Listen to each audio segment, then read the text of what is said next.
Hello everyone, welcome back to Cosmic Fox ASMR. Today I am going to be doing a bit of a show and tell slash chit chat slash review type of ASMR video today. I wanted to do a comparison between the Hocus Pocus sequel book and the Hocus Pocus 2 movie that just came out. And I had some thoughts about both of them. But I also just got some new makeup items that I found went with the color scheme pretty well. And, I need to get ready for the day, but I wanted to have a little chat about the book and the movie. So, yeah, I'm going to just give a little overview, show off, what products I'm going to be using, and talk about the new Hocus Pocus sequel as well as the book version. So, stick around. Alrighty, so we're going to start with a review of the book. So with the book, it's actually two books in one. There's the original Hocus Pocus story, which is really just the original movie in book form. So the sequel, it starts in October 2018, 25 years after the events of the first film. Max and Allison have a daughter. Her name is Poppy, and she's just a normal high school student trying to navigate through bullies, crushes, and her own bland but pretentious photography. She's also got a big secret. Her parents and aunt actually believe in witchcraft, specifically the Sanderson sisters. It's all very embarrassing. We learn that Max has gone on to become a high school history teacher. Allison is now a lawyer, and Danny hangs out a lot with her brother, sister-in-law, and niece. For the upcoming Halloween, which happens to fall on a night with a blood moon. Keep that in mind because it's important. They plan a big Halloween party at their house to keep an eye on Poppy and make sure she's safe. But, of course, Poppy being a teenager has other plans. In order to impress her crush, named Isabella, she sneaks out with her and her best friend Trevor. They have a spirit board and break into the Sanderson sisters' home. One accidental spell later, and Poppy has summoned Winifred, Sarah, and Mary back from hell in exchange for her parents and Aunt Danny.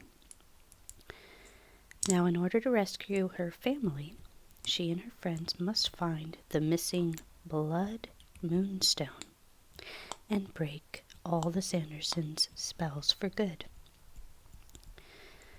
With Max, Allison, and Danny relegated to hell, the stakes are raised a bit high, and the search and destroy quest plot is a fun departure from the keep away game the kids play with the witches in the first movie.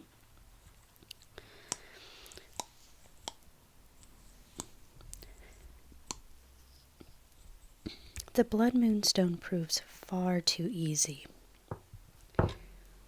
So, with this plot, I guess, unfortunately, I think the setup just doesn't deliver. The blood moonstone proves far too easy for them to find, and that bit of the book drags forever. The teenage characters are also far less resourceful than Max, Allison, and Danny were in the movie. instead of coming up with their own plans, they rely on like side characters and spend their time reassuring each other that everything's going to be okay, basically. The author also tries to insert technology into the plot, which was a bit hit and miss. Seeing the Sanderson sisters find an iPhone and use Siri was funny, and felt like something could have happened in the film. But going on to use the phone to bewitch the entire town of Salem felt pretty silly and forced. The witch's tactics in the film worked just as well, and it seemed like a wasted effort to make the sequel feel modern in the book. The kids also list off random social media platforms for no reason, and sometimes slip into text speak, which feels less organic and more like an older young adult author attempting to be relevant. Several characters from the movie make walk-on appearances, including the bully Jay, who's somehow gone on to become a principal.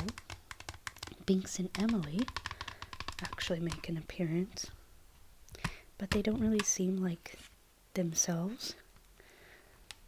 And, you know, they shouldn't be there. They moved on, right? But it was nice to see those characters, at least for me.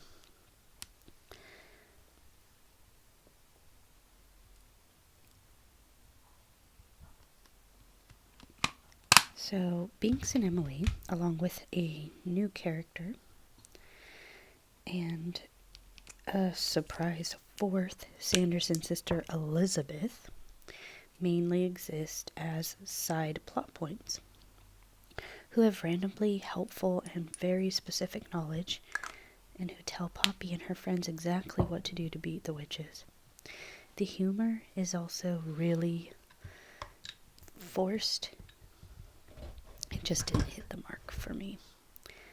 The Sanderson sisters repeat all the same jokes from the movie, including endless variations of Sarah's "amuck, amuck, amuck" line, and I mean, just with the Hocus Pocus 1 book version, they did the musical number, which, I mean, I think because you would have seen the movie first, you would know, you could visualize that better. But with the sequel book, they also did a musical number, and it was very unnecessary. You have to sit through and read 2 separate musical numbers that serve no purpose to the plot and take up at least 5 pages. The witches also ride various, items that aren't brooms, and this includes a rake, a Swiffer sweeper, a leaf blower, and a Roomba. And the diminishing returns are so thin that by that end, you'll want to throw the book across the room. There's also loads and loads of witch puns, like witch please, resting witch face. It just made it a bit cringy, I think.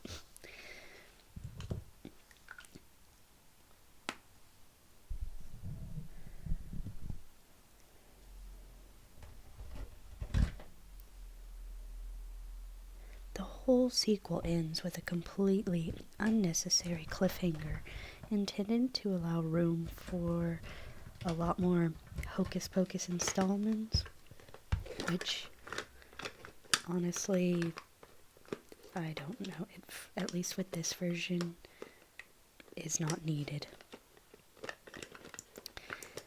Having a sequel is perfectly fine, but Winnie, Sarah, and Mary would wear out their welcome really quickly if this became an annual thing, of them returning every Halloween.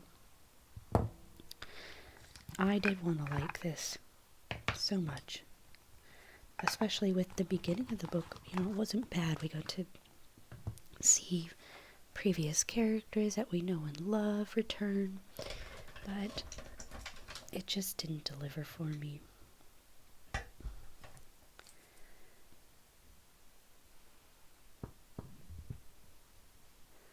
The result is a tonally uneven, sometimes deeply unfunny book that wore me out before it was even halfway through. I definitely won't be reading this again, and I wouldn't recommend, if you're a die-hard fan of the first Hocus Pocus film, to read the book version of the sequel. And speaking of the sequel, let's move on to the movie version. It starts with being transported to 1653 in Salem, with a young Winifred Sanderson being banished from Salem by Reverend Trask after she defied the authority of the church by refusing to marry John Bridget. Rather than let her sisters Mary and Sarah be taken away from her, Winifred escapes with them to a nearby forbidden forest. There, they make the acquaintance of Mother Witch, who gifts Winifred her magic book for her 16th birthday, but explicitly warns the sisters against casting a spell known as the Magicae Maxima, which makes the user all-powerful. Mother Witch also teaches the sisters to kill other children to keep their youthfulness. In 2022, 29 years after the Sanderson sisters were resurrected by the Black Flame Candle, Salem teenagers Becca and Izzy prepare to celebrate both Halloween and Becca's 16th birthday, but turn down a party invitation from their estranged friend, Cassie Trask. Becca and Izzy visit a magic shop, formerly the Sanderson sisters' cottage, which is run by Gilbert, who gifts Becca a candle for their annual birthday ritual. Becca and Izzy light the candle and discover that it is another black flame candle. As there is a full moon, and the girls are both virgins, the candle resurrects the Sanderson sisters once again. The girls manage to outwit the sisters in a local Walgreens, and then escape to the magic shop where they discover that Gilbert tricked them into reviving the sisters. Gilbert had seen them on Halloween back in 1993, and was taught how to make the candle by book. The sisters catch up to the girls and see a campaign flyer belonging to Mayor Trask, Cassie's father, and Reverend Trask's direct descendant. Winifred decides they will cast the Magicae Maxima spell to eliminate Trask and take revenge on Salem. The sisters trap Izzy and Becca in the basement and leave to hunt down Trask, whose blood is needed to complete the spell. They force Gilbert to collect the other ingredients. The girls escape and head to the Trask house to warn the mayor while the sisters find their way to the town's Halloween carnival and enchant the citizens to help them find the mayor. Meanwhile, Gilbert digs up Billy Butcherson, who has been awake but entombed since 1993. Gilbert needs Billy's head for the spell, but tricks Billy into helping collect the other ingredients first. The girls reunite with Cassie and manage to trap the sisters within a salt circle in Cassie's garage before Mayor Trask returns home. The three teenagers make amends with one another, but their reunion is interrupted when the sisters escape the circle via a Roomba and kidnap Cassie to use her blood instead. Becca and Izzy follow them to the Forbidden Forest, where Gilbert has assembled the ingredients and soon discovers that Becca is also a witch. The sisters partially cast the spell and increase their power, but Becca distracts them while Izzy rescues Cassie. Becca manages to convince Book that it does not have to answer to Winifred, and Becca and Book flee further into the forest. Book shows them a warning about the Magicae Maxima spell, stating that whoever casts it must give up what they cherish most. The girls agree to warn Winifred of the price of the spell, but they are too late.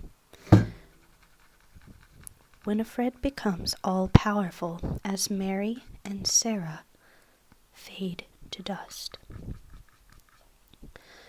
Winifred grows despondent and begs the teenagers to use their newfound powers to save her sisters. While they cannot save the two, Becca, Cassie, and Izzy join together in a coven and cast a reuniting spell, and Winifred happily fades away to be reunited with her sisters.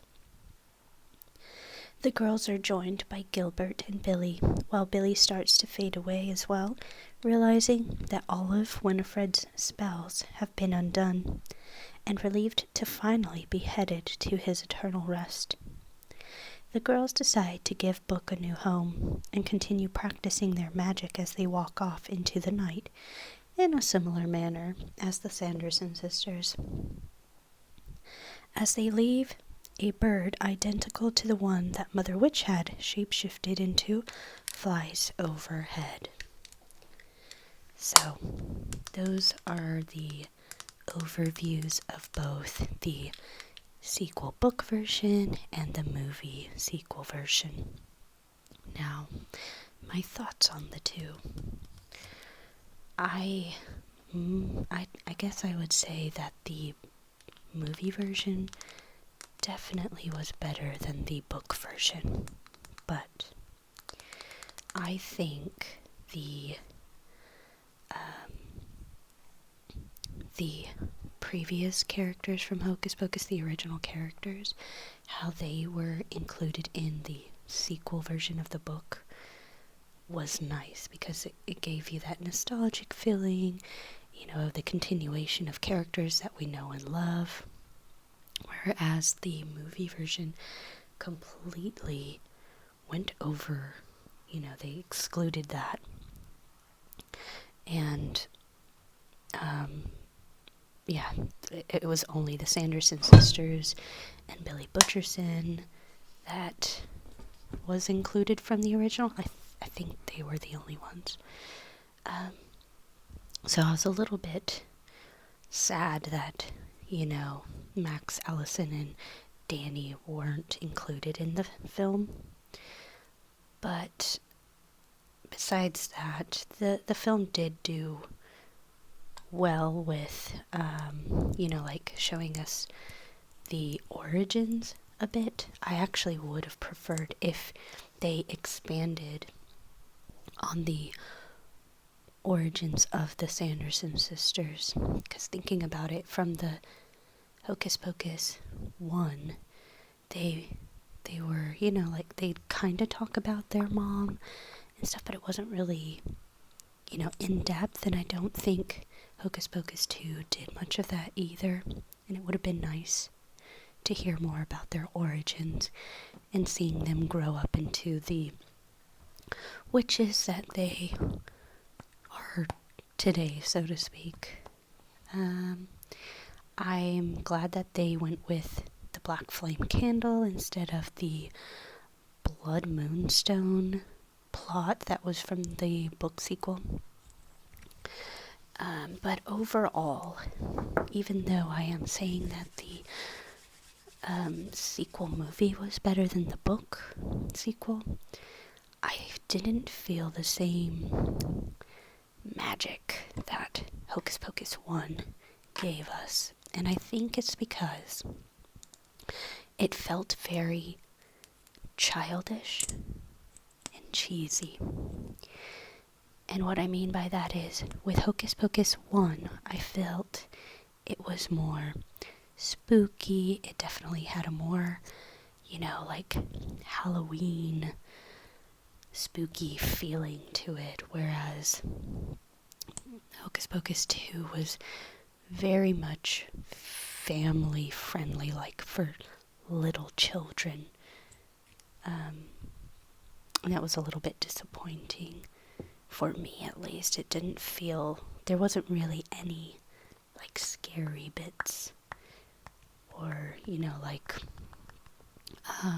anticipation, any build up to something scary even. It was just very family friendly, fun type of thing, and I'm sure that's why they did it. They didn't want to scare children, but I think it took away from the original being more of a scary Halloween film, but still family friendly. They leaned more towards family friendly than scary. I did like Gilbert. Gilbert was a nice addition, and like the throwback to why he grew up and made a magic shop and all that. Like, I liked that bit. The 3 friends having magic, that was a nice addition as well.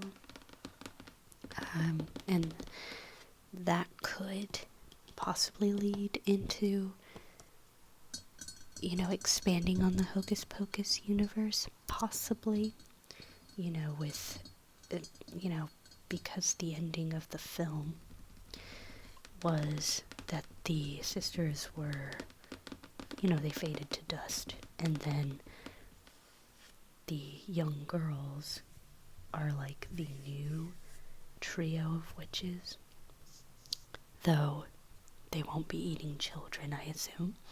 They'll be good witches.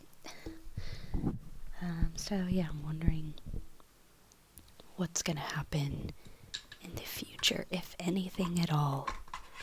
I would predict it would be those 3 continuing as the new witches of Salem.